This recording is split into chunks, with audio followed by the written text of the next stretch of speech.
Buenas para todos y para todas. Bienvenidos a este espacio en el lanzamiento. Estamos aquí en la Feria del Libro del Boletín del Programa Masónico Javeriano. Hoy tenemos un espacio, una conversación amena en la que hablaremos cómo la academia, la experiencia de los estudiantes también, el trabajo con las comunidades ha ayudado a mejorar de alguna manera nuestra sociedad, a ser una sociedad mucho más justa, mucho más sostenible. Hoy, a través de distintas voces, vamos a contar experiencias de compromiso. Y en esta conversación me acompañan varias personas. Empecemos con Jairo Humberto Cifuentes Madrid, secretario general de la Pontificia Universidad Javeriana. Contamos también con la participación de Paula Bach Celi, coordinadora de proyectos internacionales. También tenemos a María Alejandra Sarmiento, profesional en estudios literarios de la Pontificia Universidad Javeriana. Ángela Amarillo, directora del doctorado de estudios ambientales y rurales. Daniel Eduardo García Suárez, jefe de la Oficina de Fomento de la Responsabilidad Social Universitaria. Y también a Diana Carolina Ávila Suárez, profesional de la Oficina de Fomento de la Responsabilidad Social Universitaria. Bienvenidos y bienvenidas a este espacio. Y me gustaría empezar hablando con el doctor Cifuentes, porque la Javeriana ha estado presente en espacios importantes. El año pasado estuvimos en la COP16, fuimos sede en Cali, y hubo algo particular que pasó allí importante para la Javeriana, y me gustaría que nos contara el doctor Cifuentes por qué fue importante nuestra participación y en qué consistió. Un saludo especial para todos y todas. Quiero empezar esta reflexión agradeciéndole al Programa Masónico Javeriano, a la Oficina de Responsabilidad Social Universitaria, este espacio en la Feria del Libro de Bogotá, en el stand de la editorial Pontificia Universidad Javeriana, en medio de libros, de letras, de palabras, de pensamientos escritos que nos ayudan a entender mejor el mundo y la vida de las personas. En la COP16 celebrada el año pasado en la ciudad de Cali, la Universidad Javeriana y especialmente el Programa Masónico Javeriano tuvo oportunidad con el Viceministerio de Educación Nacional de adelantar un foro, una reflexión sobre la Amazonía como sujeto de derechos, a partir de una sentencia de tutela constitucional del año 2018. Quiero empezar haciendo como un contexto, áreas geográficas o zonas ambientales están recientemente elevadas a la categoría de entidades con como sujetos de derecho. Y esto se origina, no es muy antiguo, en una nueva corriente filosófica jurídica que tiene como denominación y como fundamento los derechos de la naturaleza. Y estos derechos de la naturaleza se inspiran un poco en lo que sería para los seres humanos los derechos humanos.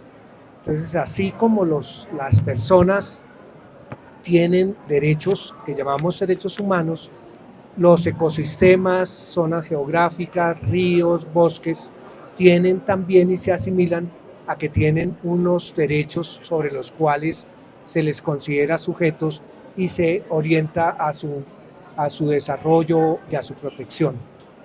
Estuve revisando para este panel saber identificar cuáles son esos derechos, porque dicen, bueno, está bien, la Amazonía como sujeto de derechos, pero ¿cuáles derechos son, a semejanza de los derechos humanos, cuáles son esos derechos? El primero es el de interdependencia, que hoy en día podríamos llamarlo de consideración como ecosistemas, es decir, no solamente es el río o el árbol que compone el bosque o la tierra del territorio, sino que es el conjunto de seres, de personas, de realidades naturales que cohabitan y que conforman un ecosistema. Es decir, la condición y el derecho de ser considerado interdependientemente o como un ecosistema. El segundo derecho es el bien común ecológico. Cuando hablamos del bien común ecológico hacemos referencia y es que estas zonas o estas realidades ambientales tienen la posibilidad de considerar que su aprovechamiento, pero también su conservación, su protección debe embarcarse en un concepto de bien común. Es decir, estas zonas son sujetas también de ser tratadas y consideradas desde una perspectiva de bien común.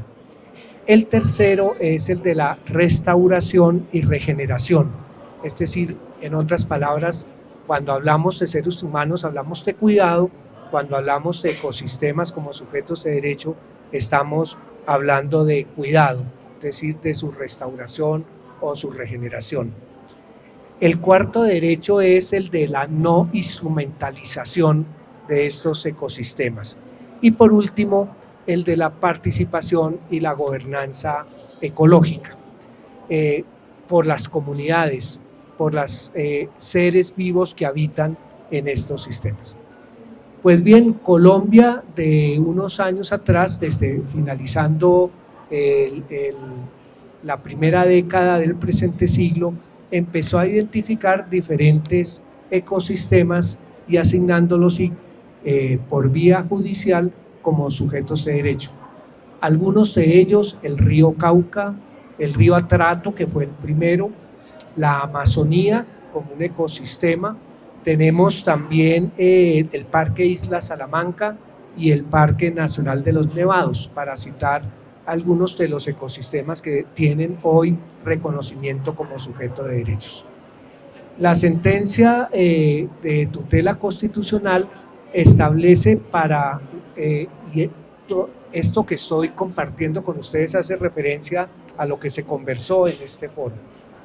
La sentencia de tutela constitucional que asignó la categoría de la Amazonía como un ecosistema sujeto de derechos tuvo en cuenta un problema fundamental y es la profunda deforestación que se está viviendo en la Amazonía colombiana. El segundo elemento fundamental de la sentencia es el de exigirle al Estado colombiano, expresado por el gobierno, la representación de ese ecosistema. Es decir, no es un ecosistema que no tiene en este momento algún doliente que tenga una responsabilidad directa y específica por su conservación, por su protección, sino que se le asigna específicamente al Estado colombiano. La tercera hace referencia y que resulta tremendamente importante, es la asignación a las instituciones y al Estado colombiano los compromisos de subsidiariedad, complementariedad y responsabilidad con la protección y la conservación de ese ecosistema. A partir de allí, entonces, de esta identificación de la sentencia, las entidades que participamos en el foro, en la COP16, lo distinguimos como en dos líneas. Uno, las responsabilidades del Ministerio de Educación Nacional para hacer realidad y poder ejecutar lo que la sentencia señala, y segundo, la responsabilidad y las obligaciones de las universidades. Yo quisiera resaltar, para no extenderme demasiado, un elemento tremendamente interesante y valioso de la opción del Ministerio de Educación Nacional en esta materia, y es el reconocer que existe en la Amazonía, además de reconocerse como un ecosistema sujeto de derechos, una opción por un modelo biocultural en la cual participan diferentes grupos y actores sociales, las comunidades indígenas, las comunidades campesinas, las comunidades afro, que generan ellos mismos en sí el mejor aprovechamiento, pero también el cuidado y la conservación de ese ecosistema. Y la idea del Ministerio de Educación Nacional, al considerar un modelo biocultural, el que pueda generarse un diálogo de saberes, un diálogo de conocimientos entre estos grupos, que contribuyan a la sostenibilidad y al cuidado del ecosistema amazónico. Y de parte de las universidades, quizás la más importante y significativa responsabilidad y que se ha dado se podría resumir en dos dimensiones. Uno, el fomento cada vez mayor y la aparición de los estudios ambientales, no solamente como transmisión de conocimiento y de información científica, sino también de reflexión sobre el significado y el alcance de un ecosistema y el valor del ecosistema para la humanidad. Y segundo, una generación de conocimiento en diálogo de saberes con el conocimiento ancestral, el conocimiento campesino, el conocimiento afro que allí se da en ese ecosistema. Termina el foro, y con esto termino estas palabras, indicando que aunque es una idea tremendamente potente y una opción del Estado colombiano tremendamente interesante, no estamos exentos de dificultades y de oportunidades. Y quizás los dos más importantes factores que han de alguna manera restringido el desarrollo de la Amazonía como sujeto de derechos está en la falta de articulación entre la concepción del ecosistema y el modelo de desarrollo económico operante en la región. Y segundo, la falta de articulación de la política pública en estas materias. La política pública de deforestación, la política pública de conservación de agua, realmente no están de alguna manera bien articulado ni en materia de instancias y de agencias y en materia de opciones que orienten y ayuden realmente a la conservación, a la protección de este ecosistema como sujeto de derechos. Gracias, doctor Cifuentes. También nos gustaría saber un poco qué aprendizajes o qué aportes clave nos dejó esa participación de la COP16 para la comunidad javeriana. Creo que resulta fundamental trabajar más en la articulación de los diferentes actores, comunidades, autoridades locales, departamentales, nacionales y obviamente de las universidades y otras instituciones sociales, buscar espacios de articulación y de trabajo colaborativo. Creo que abordar una temática como la Amazonía como sujeto de derechos y ayudarle a que se respeten los derechos que tiene derecho esta área geográfica, este ecosistema, diría yo mejor, realmente no es asunto de llaneros solitarios y de acciones aisladas. Hoy en día el trabajo colaborativo y en red, el sumar capacidades, el sumar aprendizajes pueden generar soluciones más efectivas, no estoy hablando de eficientes, efectivas para la conservación del ecosistema. Muchas gracias. Paula, la Javeriana estuvo presente también en otros espacios. Nos gustaría que contaras un poco en qué consistió o en qué consistieron esos otros espacios en la cumbre. Listo, muchas gracias. La Javeriana Bogotá participó en muchos espacios en Cali, pero sí quiero reconocer que Javeriana Cali fue la sede, una de las sedes de espacios de actividades no oficiales y oficiales durante la COP16. Creo que es muy importante porque parte de ahí nuestra participación como institución de educación superior y de las actividades que estamos haciendo como universidad para fortalecer este ecosistema. Se hicieron varias actividades, digamos que toca dividirlas un poco como en líneas de trabajo. Una de ellas es la participación en la zona azul. Para aquellos que no saben, la COP16 se dividía un poco en tres ambientes distintos. La primera era la zona azul, que es la zona de toma de decisiones y las personas pueden asistir como observadores y veedores un poco de las decisiones que se están tomando. La zona verde, que era el espacio un poco para que las universidades y diferentes organizaciones tuvieran espacios para contar qué se está haciendo en la protección del ecosistema, y las otras actividades un poco fuera de la agenda oficial que se hacían en todo Cali. La universidad tuvo la oportunidad de participar en estos tres espacios. En la zona azul tuvimos 7 profesores y 7 estudiantes de diferentes carreras que estuvieron representando a la universidad, estuvieron participando en las diferentes sesiones donde se hablaban de toma de decisiones específicamente de sentencias, de proyectos que se estaban llevando a cabo a nivel mundial. Por otro lado, teníamos 6 estudiantes que están más o menos entre las carreras de ciencia política, ciencias jurídicas y ciencias económicas, que fueron seleccionados por aparte, pero iban en representación también de la universidad. Y creo que es muy importante también pensar que este compromiso de la educación superior no solamente parte de los profesores y de los administrativos, sino también desde los estudiantes. Y creo que eso dice mucho también de la universidad, que estudiantes se hayan motivado para participar en estos espacios como tan formales y tan políticos. En el espacio verde tuvimos, realmente en la zona verde, perdón, tuvimos participación extensa.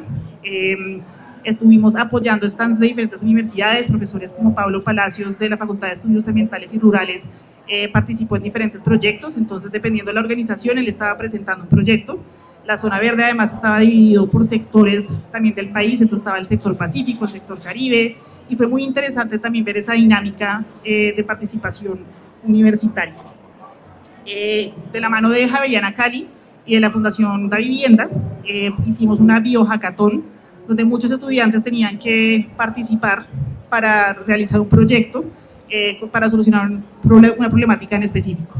La biohackathon se hizo en la sede Javeriana Cali y unos estudiantes de Javeriana Bogotá quedaron en tercer puesto, entonces también estamos muy contentos por la participación de ellos. Además, el foro del rol de las instituciones de educación superior en la protección de la Amazonía, creo que eso podemos decir que fue un evento realmente muy importante para nosotros porque nos demostró en qué momento estamos como Universidad Javeriana en el tema de la protección de la Amazonía y también generar redes con diferentes universidades que participaron en este espacio. Éramos, si no estoy mal, 8 universidades distintas que estábamos hablando un poco de los compromisos de las universidades y cuáles son las actividades que estamos haciendo. Y creo que algo muy importante que presentó el doctor Cifuentes fue el programa amazónico javeriano y el impacto que ha tenido no solamente en los proyectos de investigación, sino también en las comunidades. Eso es como a grandes rasgos, pero también participamos en una edición especial de Pesquisa Javeriana, se realizaron muchísimas publicaciones en redes sociales, cubrimiento de medios por parte de la Maestría de Periodismo Científico, y realmente creo que el impacto no solamente está en la participación de la COP y la pre-COP como tal, sino también el impacto viene una vez acaba la COP y queda el compromiso de qué hacemos. Paula, ¿qué acciones o compromisos surgieron a raíz de la participación de la COP16 para la comunidad? Una pregunta muy amplia. Es una pregunta que realmente creo que tiene diferentes niveles dependiendo de a quién estemos hablando. Entonces creo que como pues, institución educativa seguimos con el compromiso de seguir formando estudiantes y de generando investigaciones y espacios de diálogo para pensarnos la Amazonía y cómo podemos realmente aportar a su protección. Pero creo que también cada uno de los profesores que asistió tiene compromisos muy específicos dependiendo de sus proyectos o programas. Y creo que en general no hablaría solo de la institución javeriana, sino hablaría como de las universidades que estábamos presentes, y es que creo que sí quedamos con un compromiso muy grande de cómo desde el quehacer estamos formando personas que aporten a la protección, y no solamente en acciones concretas como sembrar un árbol, sino también en proyectos, en formas de pensar, en pensamiento crítico, en cuestionarnos y en cada día realmente tomar una decisión para proteger la Amazonía. Muchas gracias. Bueno, ahora vamos a hablar de un proyecto particular. La Macarena es un municipio que queda a 225 kilómetros de Villavicencio, en el Meta. Para eso me gustaría preguntarle, Ángela, ¿en qué consiste el proyecto que tenemos allí? Bueno, en primera instancia, agradecer la invitación a participar en esta conversación sobre el programa amazónico javeriano. Les voy a contar un poquitico de dónde nace esa idea.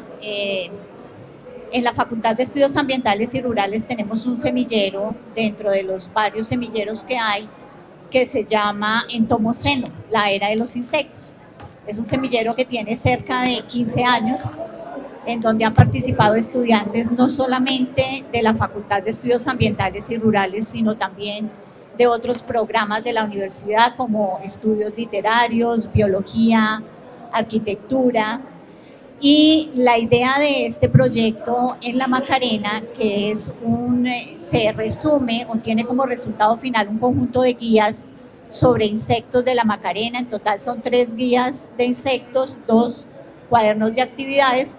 Surge porque tenemos desde la Pontificia Universidad Javeriana un vínculo muy estrecho con la parroquia de Nuestra Señora de la Macarena, que es regentada por la comunidad jesuita. Entonces, ellos llevan un largo trabajo allí apoyando diferentes tipos de proyectos con comunidades, proyectos sostenibles con enfoque ecológico. Y nuestro vínculo fue a través de otro proyecto que buscaba alternativas sostenibles para el desarrollo de las comunidades locales. Cuando nos hicieron la invitación a participar en este proyecto mucho más amplio, entonces desde el semillero de investigación nos planteamos la idea de hacer una serie de material didáctico sobre la diversidad de los insectos de la zona que apoyara diferentes frentes. Uno de ellos, el educativo, porque encontramos un gran vacío tanto en las escuelas del municipio como en las rurales, en donde muchos de los cursos y de las clases que se dan sobre biodiversidad se dan como lo conocemos o tal vez como nosotros vimos las áreas de ciencias naturales, con fauna y flora extranjera. Nos hablan de la jirafa, nos hablan del oso yogi, nos hablan de una cantidad de fauna y de flora que no corresponde a lo nuestro, y allí tenemos una riqueza y un privilegio impresionante en términos de biodiversidad. Entonces era generar conocimiento sobre la biodiversidad local que apoyara ese ejercicio de educación tanto en los colegios del municipio como en los internados, en los cuales también la parroquia de Nuestra Señora tiene también un apoyo para programas de construcción de paz. Entonces, bueno, empezamos por allí. También hay un vínculo muy importante allí con los operadores turísticos. La Macarena, cuando pensamos en la Macarena, pensamos en Caño Cristales, y todo el mundo quiere ir a Caño Cristales y conocer Caño Cristales, que es como el emblema de la Macarena, pero la Macarena es mucho más que eso. Los colores de la Macarena no son los 7 colores de las algas del río, que son bellísimos de por sí, sino son toda su biodiversidad. Y como lo decía Jairo al inicio, la biodiversidad no es solamente los animales, las plantas, los hongos, sino son también los seres humanos que tienen una diversidad de prácticas culturales, económicas allí, y dentro de los operadores turísticos encontramos unas ganas enormes por enriquecer ese trabajo que ellos están tratando de hacer en ecoturismo. Entonces, esta se convirtió en una herramienta también para ellos, para en los recorridos que ellos hacen a diferentes áreas de la Macarena, hablar también a la gente sobre su fauna. Ya había ejercicios hechos con aves, por ejemplo, y entonces esto que hacemos con mariposas, con avispas y con otros insectos, pues también les ayuda a ellos a tener herramientas para hablar con la gente sobre la biodiversidad. Entonces es un ejercicio de apropiación, de conocimiento, que pues prácticamente lo que hicimos fue hacer 2 salidas a la Macarena. Tuvimos el apoyo de diferentes organizaciones también, de personas, propietarios de fincas, el apoyo de la comunidad de los jesuitas, del padre Castellanos, del padre Omar, de los internados. Los rectores nos recibieron con los brazos abiertos. Hicimos varios talleres con estudiantes, también con los directores del Parque Tinigua y de la Macarena. Sorprendentemente, aunque estas son unas guías, son un preliminar sobre esa amplia diversidad, pues encontramos que no tenían mucha información. Entonces esto se volvió un recurso muy valioso para ellos. Incluso cuando estábamos haciendo la entrega de las guías, en nuestro segundo ejercicio de campo, tuvimos la posibilidad de participar en un encuentro muy lindo en el internado de Santa Teresa, que queda en el área rural de la Macarena, y se hizo un ejercicio muy bonito de un símil entre la metamorfosis de los insectos y todo ese cambio que la comunidad está sufriendo, que está tratando de generar para buscar otras alternativas económicas que les permitan hacer su actividad mucho más sostenible. Entonces, pues esa idea fue gestada dentro del semillero en la facultad. Y pues aquí tengo varios de los chicos y chicas que participaron. A ellos también mi agradecimiento con todo su empeño, porque encontramos que no solamente se puede analizar la biodiversidad desde las ciencias naturales, ¿cierto?, sino cómo la biodiversidad se puede relacionar con otras formas de conocimiento, cómo se puede conocer la biodiversidad aproximándose, en este caso, por ejemplo, desde la literatura o desde el símil con la construcción de paz y las transformaciones que sufre una sociedad. Ángela, ¿cómo recibió la comunidad todos estos aprendizajes y cómo fue la experiencia de ustedes al trabajar con gente en territorio? Pues nosotros tuvimos una acogida muy linda, porque allí, digamos que el trabajo que se ha venido haciendo desde hace ya varios años, relacionado principalmente con la construcción de paz, nos ha abierto muchos caminos para trabajar con ellos. Entonces, básicamente, los profesores, los operadores turísticos, los guías, los directores de las corporaciones, la Corpo Amazonía, todos ellos nos abrieron las puertas de una manera muy linda, impresionante todo el apoyo. O sea, no teníamos transporte para ir un día al internado, porque al señor que se le ha contratado, por ejemplo, se le presentó un inconveniente. A la media hora ya teníamos otra persona que estaba poniendo el transporte, otra persona que nos estaba ayudando con la lancha, otra persona que quería que fuéramos a su finca a conocer su iniciativa ecoturística. O sea, hubo una acogida muy grande de parte de todas las personas, porque ellos son conscientes de la riqueza de su territorio y están conscientes de la importancia de tejer esta relación con las diferentes personas y los diferentes generadores de conocimiento. Allí nos dimos cuenta, por ejemplo, de la riqueza gastronómica que ellos tienen. Entonces, eso fue como una acogida muy, muy bonita de parte de todas las personas que nos acompañaron en el proyecto. Ahorita mencionabas a los estudiantes. ¿Qué papel hubo acá por parte de los estudiantes, de los profesores en este proyecto? Bueno, yo creo que esto fue un ejercicio de colaboración mutua entre estudiantes, las personas de la Macarena también, porque cada quien aportaba desde lo que conocía, desde lo que sabía. Entonces, bueno, yo soy investigadora en entomología, trabajo con insectos, entonces de alguna manera mi ejercicio ha sido cómo a través de los insectos podemos conocer la manera como se relaciona la diversidad de animales con el resto de saberes, con el conocimiento común, pero con otros tipos de conocimiento, y ahí cada estudiante va haciendo su aporte, ¿no? Entonces a mí me interesa trabajar la parte de, como en el caso de María Alejandra, por ejemplo, esos símiles entre la literatura, las transformaciones y la metamorfosis, o cómo nos enseñan los insectos, cómo nos enseñan a pensar otras dimensiones de lo viviente, también desde la literatura. Por aquí tenemos otro estudiante también que participó de ese ejercicio del semillero, estudiantes de biología que llegan con otro tipo de preguntas, estudiantes de ecología, estudiantes de doctorado que de alguna manera se vuelven tutores de los estudiantes de pregrado y colaboran con ellos también. Entonces es un ejercicio de colaboración mutua. Los profesores en los colegios y en el internado también, cada uno de ellos aportando desde lo que cada quien sabía hacer, mostrándonos sus proyectos también en biodiversidad. O sea, fue como un ejercicio de, como dice este libro que tenemos aquí, todo está conectado, ¿no? El conocimiento no se produce aislado, y en la medida en que cada uno de nosotros podamos poner al servicio de los demás lo que sabe, ese conocimiento se enriquece y enriquece las comunidades en las cuales participamos.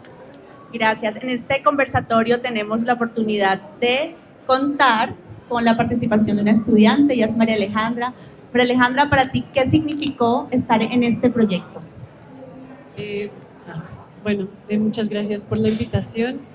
Realmente fue una experiencia muy bonita. Creo que significó en parte darse cuenta de que todas estas cosas que se gestan en el entorno universitario, que a veces uno siente tan aisladas como del resto de la sociedad, sí tienen verdaderamente una recepción y hay un deseo por parte de las comunidades para también compartir este conocimiento y actuar en base a él. Porque es una preocupación que creo que muchos estudiantes tenemos en el pregrado de, bueno, estamos estudiando todo esto, pero ahora ¿qué hacemos con este conocimiento que tenemos en nuestras manos? ¿Cómo podemos ayudar a la sociedad a la que pertenecemos con todo lo que estamos aprendiendo? Y creo que sí fue un momento en el cual hubo esa conexión del conocimiento que uno recibió y compartirlo con las sociedades con las cuales uno está interactuando y con las comunidades a las cuales uno llega. De todo lo que viviste, aprendiste, ¿qué fue lo más valioso?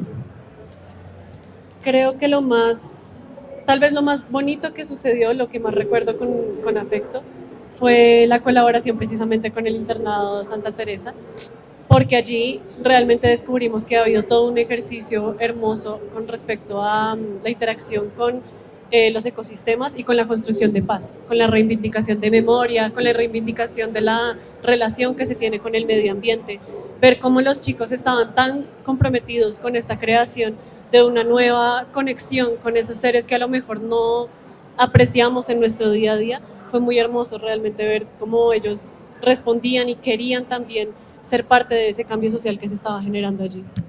¿Hubo alguna historia que te haya marcado en tu instancia en la Macarena?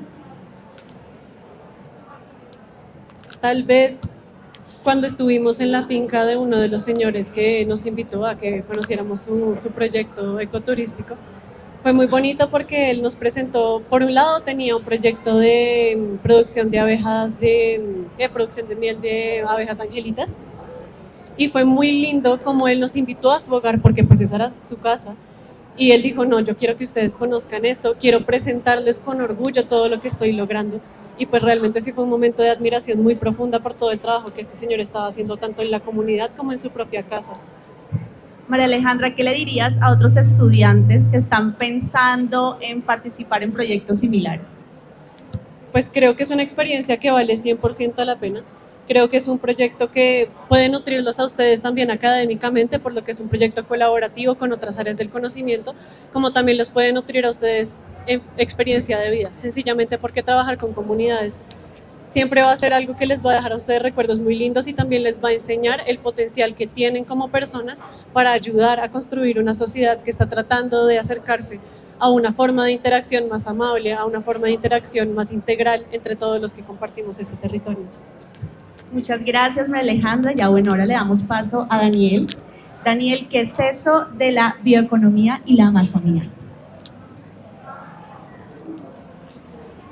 Bueno, muchas gracias. Un saludo a todos. Creo que una de las cosas más importantes al considerar el acercamiento a la región es que evidentemente es una región, particularmente el área colombiana, aunque el área brasilera también, y en general todo el bioma, pero el área colombiana tiene unas grandes problemáticas históricas. Ya el doctor Cifuentes lo explicaba ahorita en la sentencia de la Corte de Amazonía Sujeto de Derechos. Allí tenemos dificultades de muchos tipos, cultivos ilícitos, hay todo un tema de minería ilegal, hay unos temas también de pobreza extrema muy fuertes, abandono del Estado, falta de institucionalidad, una deforestación que hasta el año pasado avanzaba muy rápidamente, casi una hectárea y media se estaba deforestando por minuto en el bioma amazónico. En fin, hay una serie de problemáticas y digámosle así que la idea principal parecería ser, no, dejemos quieta la Amazonía y que la naturaleza vuelva a hacer lo suyo pero no es así, porque resulta que allí viven personas que necesitan medios de vida, que necesitan alternativas económicas y pues el hecho de, por ejemplo, poner ganado, ¿no?, en estas grandes extensiones, 60, 70 hectáreas, para poner 20, 25 vacas nada más, pues es porque encontraron ahí una forma de sostenerse, aunque eso implique acabar con el bosque. Entonces, digámoslo así, todas estas dificultades llevan a pensar que se necesita un modelo económico que de alguna manera satisfaga las necesidades humanas, pero también sea respetuoso del medio ambiente, más en la Amazonía y más en un escenario de cambio climático como el que estamos, y con sus consecuencias en el corto, en el mediano y en el largo plazo.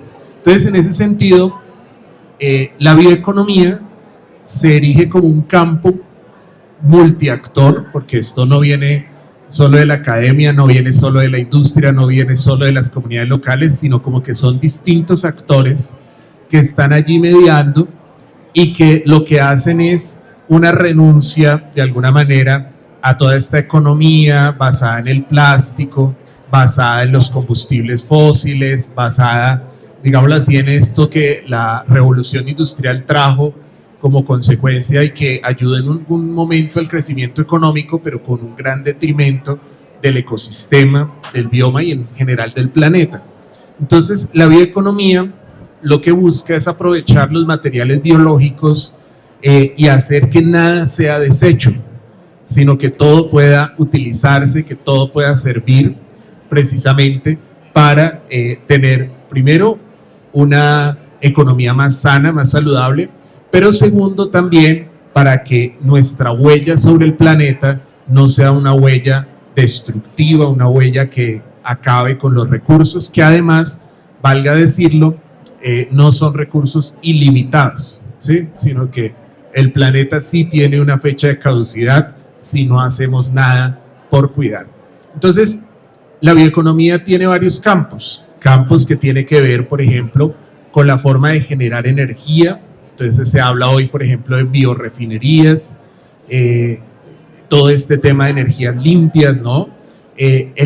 Asuntos que tienen que ver, por ejemplo, con la seguridad alimentaria, ¿sí?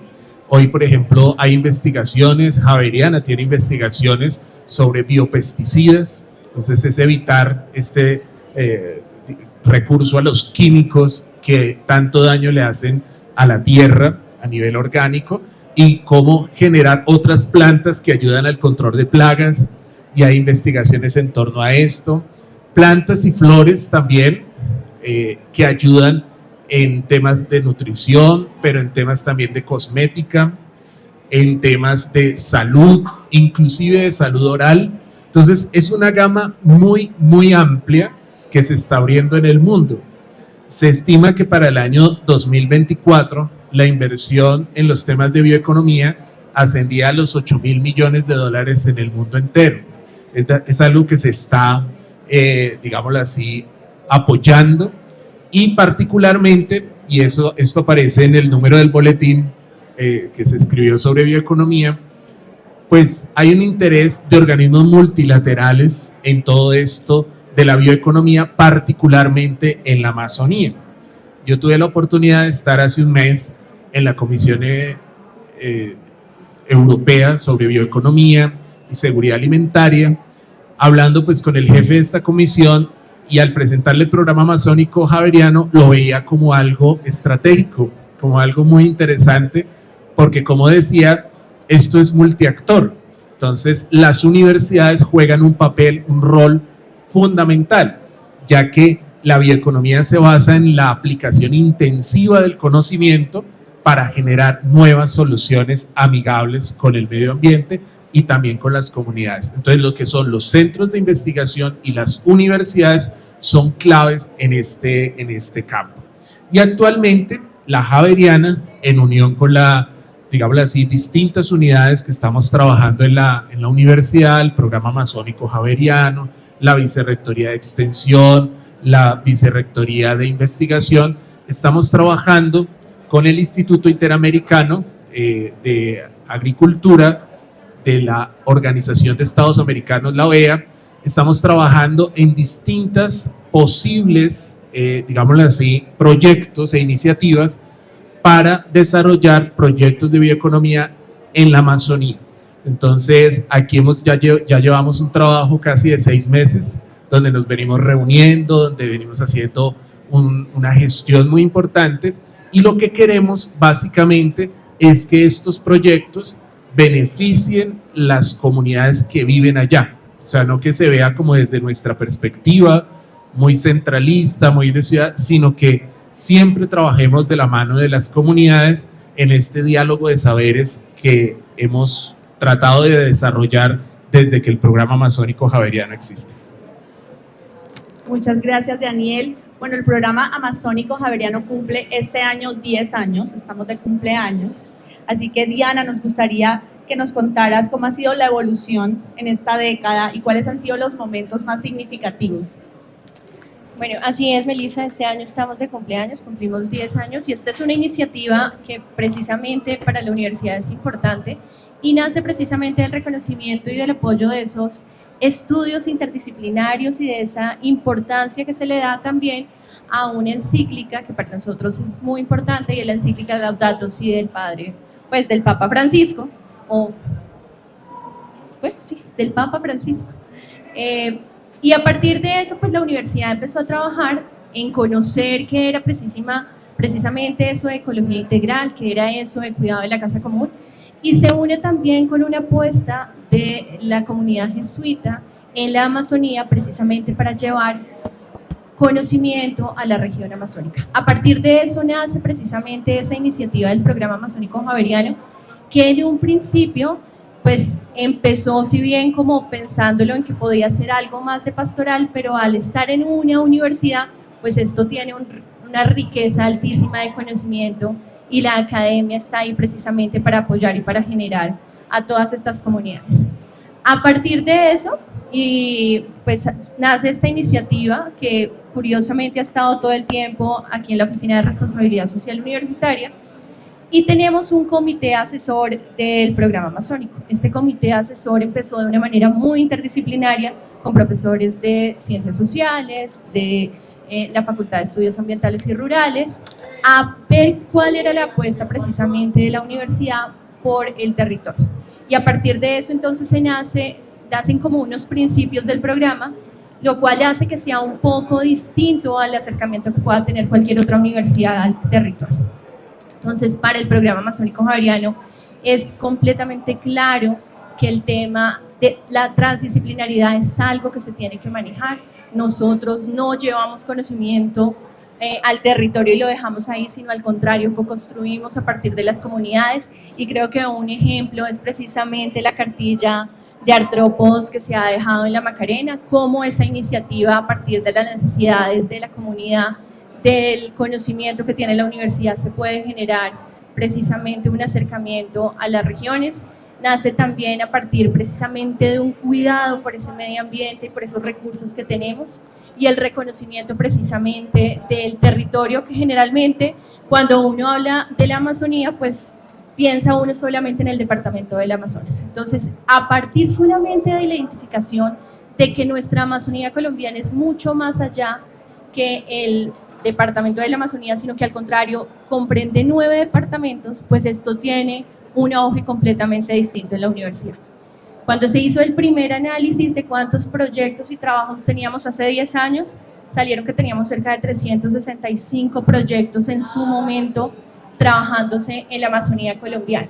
Entonces sí, eso es una cosa increíble, porque uno ya no sectorizamos solamente en Amazonías, sino decimos, bueno, ¿qué hay en Putumayo? ¿Qué hay en el sur del Meta?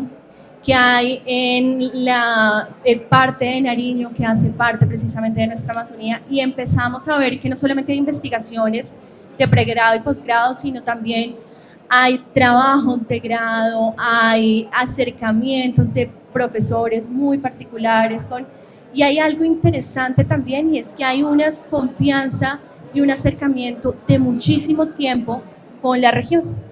Para que el trabajo de la profe se haya dado precisamente, hay un trabajo de muchísimos años con la región y un acercamiento precisamente a las comunidades que genera una confianza para que podamos llegar, para que nos permitan entrar, nos den su conocimiento, confíen en que lo vamos a devolver, y ese es otro de los principios precisamente del programa Amazónico Javeriano, que esto es de apropiación social. ¿Sí? Para nosotros es importante que lo que se da también se devuelve, y hay algunas ocasiones donde uno puede ir a algunos lugares y nos ha pasado, ¿cierto, Daniel? Sobre todo en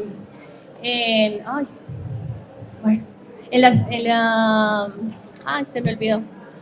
En Florencia, en Caquetá y también en la misma Macarena. Sí, en la Macarena, pero no, nos ha pasado sobre todo con una profesora de sociología que decía que una de los llamados generalmente de las comunidades de la serranía, la Sierra Nevada de Santa Marta, una de las necesidades de la comunidad era: aquí vienen y hacen muchísima investigación, pero nosotros no sabemos ni siquiera qué investigan. Nunca tenemos esa devolución de cuáles son los conocimientos y de qué encuentran. Entonces, uno de los principios del programa amazónico precisamente es la apropiación, por eso, porque nosotros necesitamos llegar al territorio, hacer los trabajos que tengamos que hacer, pero también comprometernos a que ellos van a tener devoluciones, un acercamiento al conocimiento que generamos. Por eso, si me preguntas precisamente cuál es uno de los grandes logros del programa amazónico en estos 10 años, es precisamente el boletín. El boletín fue una iniciativa que sale a partir de pandemia, porque no podíamos pues precisamente movilizarnos al territorio, pero sí queríamos seguir conectados con las comunidades con las que estábamos trabajando. Y eso era importante de alguna forma, llegar a ellos y decirle: estamos haciendo esto, en esto vamos, en los trabajos, y que ellos supieran realmente que no los habíamos abandonado por el hecho de no poder. Entonces, esta iniciativa del Boletín Amazónico Javeriano nace precisamente por eso, como un boletín y con un lenguaje precisamente muy sencillo. Un lenguaje que un profesor de un colegio en la Macarena que es normalista, o que alguien en Putumayo o en Florencia lo pueda leer, que pueda ser material en ocasiones, muchas veces, de la materia que están viendo. A partir de ese lenguaje sencillo precisamente nace esta iniciativa. Y con eso hemos tenido también la posibilidad pues, de hacer el simposio Universidades y Amazonía, y darnos cuenta que a partir precisamente de la sentencia de Amazonía Sujeta a Derechos y el primer llamado que nos dio el gobierno nacional sobre la sentencia, pudimos identificar que la Javeriana, al igual que muchas otras universidades, tenía experiencia en el territorio y había un interés particular. Y a partir de eso nace la idea de generar el simposio Universidades y Amazonía, que en principio lo pensamos virtual, pero posteriormente, ya saliendo de pandemia, tuvimos la oportunidad de hacerlo en Florencia. Y en esto identificamos universidades de todo el país, hasta de La Guajira, con proyectos en la Amazonía, con trabajo muy interesante, y nos dimos cuenta que algunos estábamos trabajando muy cerca. Entonces, esto de conocernos entre nosotros, de saber que hay otro colega en la Universidad Distrital o en los Andes que tal vez tengan este mismo conocimiento y que tienen el mismo interés sobre un territorio particular, potencia precisamente esa protección de la Amazonía. Y creo que esas han sido muy a grandes rasgos dos de las grandes pues, iniciativas que hemos tenido y que nos llevan de orgullo precisamente en estos 10 años. Diana, y precisamente en esta Feria del Libro, lo dije al principio, estamos lanzando el Boletín Amazónico, la versión más reciente. ¿Qué podemos encontrar ahí? Pues este boletín es un boletín muy particular. Ya aquí hablaron dos de los autores del boletín. Está el proyecto precisamente de la profesora Ángela con todos sus estudiantes, contándonos un poco de cómo fue la experiencia precisamente sobre las cartillas de artrópodos. Está también el tema de bioeconomía. Ahí es en particularidad este semestre, en este número, hay 2 artículos de la Macarena, porque desde Ingeniería tenemos otro artículo también sobre la Macarena y sobre Caño Cristales, y cómo Ingeniería ha estado ahí trabajando para que el impacto en el parque pues no sea tan grande, para que tengamos mediciones en la cuenca hídrica, la protección y demás. Hay otro trabajo muy interesante desde Sociología y Antropología e Historia, precisamente con las mujeres de Sundoy en Putumayo, donde a partir precisamente del conocimiento de ellos y el reconocimiento se genera historia y demás. Hay un trabajo también muy interesante de otro profesor que en este momento no recuerdo de qué programa es, pero bueno, el caso es que está la invitación precisamente para leerlo. En el código QR lo pueden encontrar, y recordarles que no es solamente este es el único boletín, sino que es una serie ya continua que tenemos de boletines que cuentan precisamente la historia y de los proyectos que tenemos en el territorio. y que bueno, nos identifican también un poco en ese actuar de la Javeriana, de estar de cerca de las comunidades, de llevar el conocimiento y de apostarle precisamente por la paz, la biodiversidad y el crecimiento de las regiones. Yo quisiera comentar que también en el boletín tenemos siempre un invitado para hacer la editorial. Sí, en este caso, la editorial es de Jairo Cifuentes, secretario general, que nos cuenta ya más extensamente todo esto de la Amazonía sujeto de derechos. Y en la parte final podemos encontrar digámoslo así, una sección de noticias recientes sobre la región amazónica, ¿sí? De lo que se está trabajando ahí. ¿Cómo podemos acceder? Este boletín es completamente virtual, es digital, entonces se puede acceder en el sitio de la Javeriana, en Compromiso Social, ahí está publicados Programa Amazónico Javeriano, uno ingresa y ahí podemos tener acceso al boletín, a esta edición, pero a las ediciones también anteriores que se han venido desarrollando desde el año 2021. También se puede, nosotros tenemos aquí al frente el QR para quienes están presencialmente y quieren escanearlo y quieren tenerlo. Y pues, como Diana lo decía, es muy fácil bajarlo en un PDF y circularlo por WhatsApp o circular el link, porque se hizo para que pudiera ser compartido en la región amazónica con las distintas comunidades también. Ahí hay algo interesante solamente, y es que el boletín tiene una riqueza de fotografías increíble, porque importante precisamente mostrarle esa diversidad de nuestro país, esos animales precisamente que hacen parte de esa riqueza, y todas son fotografías de profesores y estudiantes precisamente de la universidad. Entonces es una edición muy bonita, muy fácil de leer, pero también de una riqueza increíble en lo gráfico. Así es, ya lo leí, me encantó, felicitaciones por esta edición, así que a través del portal pueden ingresar y allí encontrarán el boletín. Para terminar, quiero hacerle una pregunta a cada uno, y es, desde el rol que ustedes asumen, ¿por qué es importante seguir aportando al medio ambiente?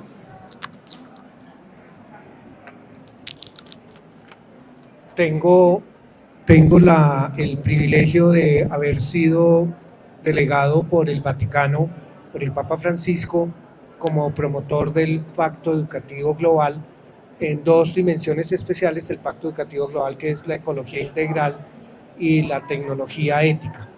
Entonces, a partir de allí y de esta responsabilidad que más que personal es a la universidad, es realmente llevar un entendimiento, una comprensión, una perspectiva, una nueva perspectiva para asumir la vida, para entender la vida, la sociedad, para entender la humanidad, de entender la ecología integral. La ecología integral parte de un principio al cual la profesora Ángela María hablaba del libro Todo está conectado, que es precisamente la frase central de la carta encíclica Laudato Si, donde se plantea el concepto de ecología integral. No hay crisis o una crisis ambiental separada de una crisis social. Hay una sola crisis socioambiental. Todo está conectado con todo. Luego, el abordaje ecológico, el abordaje de la ecología, es un abordaje que hace referencia al ser humano, a la sociedad en la cual se encuentra, a su relación con la naturaleza, con los seres vivos y obviamente a su desarrollo de las grandes preguntas del ser humano, que lo podemos ubicar en las grandes preguntas por la trascendencia.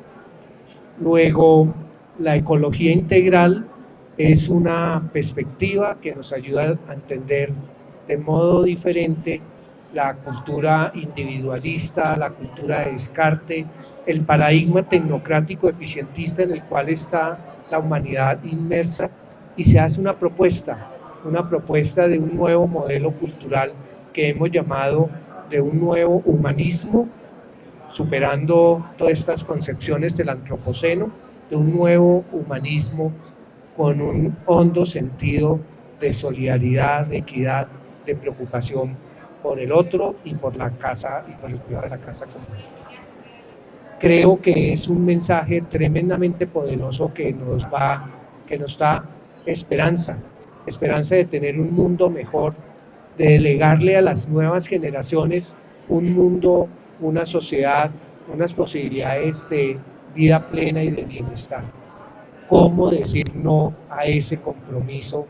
¿Cómo no comprometerse de fondo con esa opción? Muchas gracias. Ángela. Bueno, yo creería que una enseñanza enorme es pensar que como investigadores, como científicos, desde el área de las ciencias naturales, que manejamos una forma de conocimiento, reconocer que todas las personas tienen formas diferentes de aproximarse y de conocer la naturaleza, de conocer las sociedades, que son el resultado de su historia personal, de su historia cultural, del territorio y de la historia de ese territorio. Y pensar que entrar en diálogo con esas otras formas de conocer la naturaleza, de conocer el territorio, la sociedad, nos enriquece desde el punto de vista de mi formación, que fue una formación, digámoslo así, clásica en sus inicios. Este recorrido me ha enseñado que acercarme a esas otras formas de conocimiento no solamente me enriquece a mí, sino que me da la posibilidad de entablar un diálogo con otras personas, un diálogo más cercano, en donde yo aporto lo que sé desde lo que he construido en conocimiento, pero también esas otras formas de acercarse a la naturaleza generan unas interacciones a veces inesperadas, con unos resultados muy interesantes para pensarnos como sociedades inmersas en un planeta en donde todo tiene que ver con todo.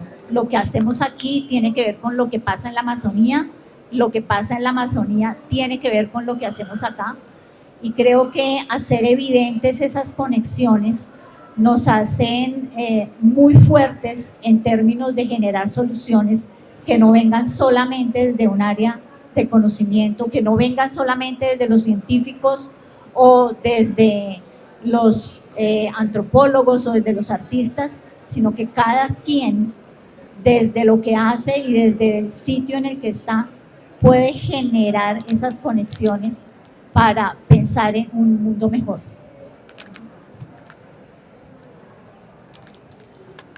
Bueno, desde la literatura y tal vez como construyendo a partir de lo que dice la profesora Ángela, creo que parte de la educación ambiental y tal vez un vacío que hay en este momento en la educación ambiental que estamos tratando de promover para lograr el cuidado de la casa común es el reconocimiento de que ese cuidado ambiental tiene que ir de la mano con un cierto nivel de afección personal, con un cierto nivel de cuidado y de importancia personal sobre estos otros seres con los cuales compartimos el territorio.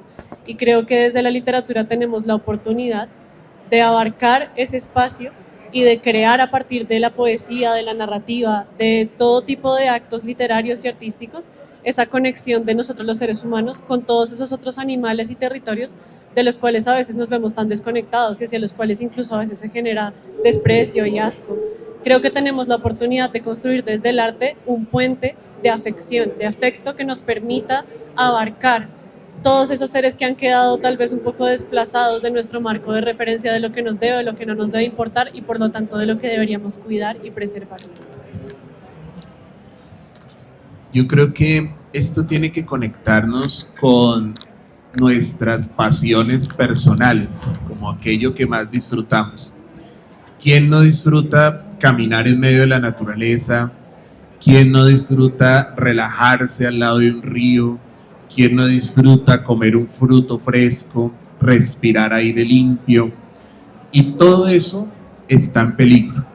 Todo eso puede estar en el muy corto plazo, muy limitado. De hecho, lo vemos ya. Yo en algún momento cuando estaba en mi formación universitaria conocí a algunos abuelitos que contaban que ellos de adolescentes iban a nadar al río Bogotá. Lo que hoy sería un acto suicida, peligrosísimo para los adolescentes de 1930, de los años 40, era algo muy normal en Bogotá. Y estamos perdiendo y cada vez perdemos y perdemos y perdemos biodiversidad, oportunidades, agua limpia.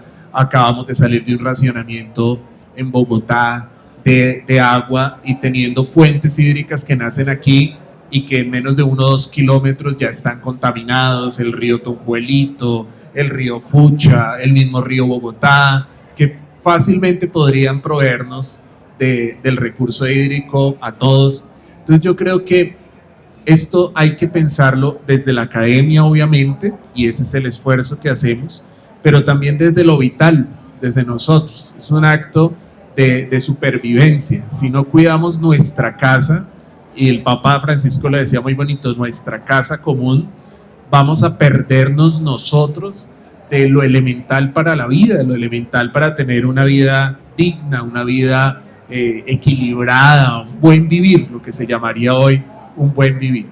Y siento también que nosotros tenemos que ser responsables con las siguientes generaciones, porque no podemos acabar con los recursos y que nuestros hijos, nuestros nietos miren a ver qué hacen, sino que tenemos que tener un sentido ético detrás de ese cuidado que tú nos hablas del medio ambiente. ¿Qué va a pasar después? Y por último, yo soy por naturaleza animalista. Tengo 2 perros, Vito y Vela, y no solamente quiero los perros, sino que siento que todas las especies tienen derecho a este planeta. Y el Papa Francisco en la Laudato Si lo dice, el antropocentrismo nos ha hecho mucho daño. Pensar que el ser humano es el único dueño del planeta y que puede hacer con él lo que quiera para sus fines, acaba con ecosistemas, con casas de otras especies, de otros animales que también tienen derecho a habitar este planeta, a gozar de él, a vivir.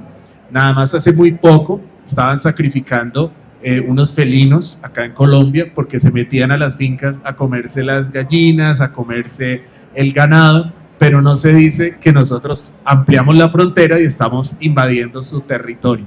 Entonces, en esa medida, lo que estamos haciendo es también acabar con otras especies, acabar con su espacio, acabar con su derecho a la libertad. Entonces, creo que debemos conectarnos con los otros seres que habitan en el planeta y también con eso que nos da paz, tranquilidad y que debemos cuidar, que es nuestra propia casa.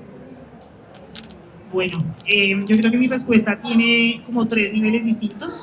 Uno es que siendo egresada de la universidad, pues siempre existe el compromiso desde que uno entra, es digamos que parte del ser javeriano, es ese compromiso.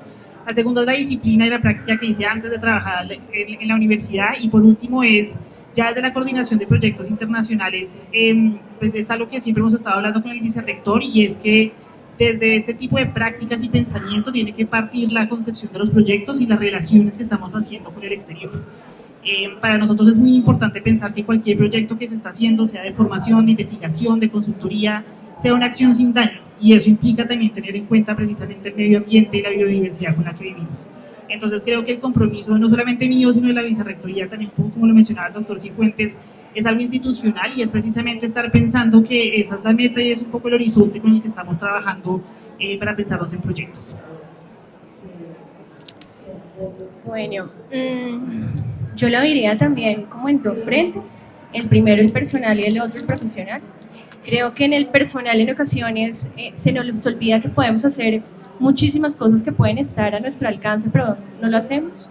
Cosas tan sencillas como en serio reciclar una botella, hacer compostaje en ocasiones en la casa, de la separación adecuada de la fuente de los residuos. Eso puede ayudarnos. Ser consciente también del uso del agua es fundamental, y creo que pues este racionamiento sirvió precisamente para hacer eso, y tenemos en este momento unas generaciones que vienen detrás que creo que sí lo sintieron, y debemos seguir precisamente pues reforzando precisamente esa cultura de cuidado de nuestros recursos.